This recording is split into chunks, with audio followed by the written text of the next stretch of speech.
你们家里边会经常来亲戚吗？有没有很重要的亲戚会来家里边浪来？你们都是咋招待亲戚的呢？我们家今天来了几位比较重要的亲戚，也好长时间没有过来了，是我的姑奶奶还有姑爷，也就是我爷爷的亲妹妹，他们都是85岁和90岁的老人了，是专门来看我爷爷的。我爷爷今年93岁了，他们老姊妹也就剩下我爷爷和我姑奶奶了。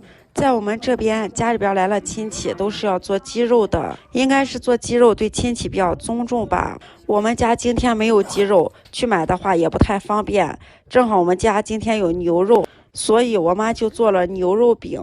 姑奶奶他们牙齿不太好，这个吃着也比较合适，姑奶奶吃的也特别开心。吃完饭之后亲戚走了，我爸是赶紧叫上我妈看了一下他早上焊好的羊圈门，看天气预报说晚上要下雪呢，要把院子这些东西给收拾一下。这些辣椒在这里也晒了好几天了，今天趁此预报说晚上要下雪，要赶紧把这些辣椒收起来，不然晚上一场雪那就真的完了。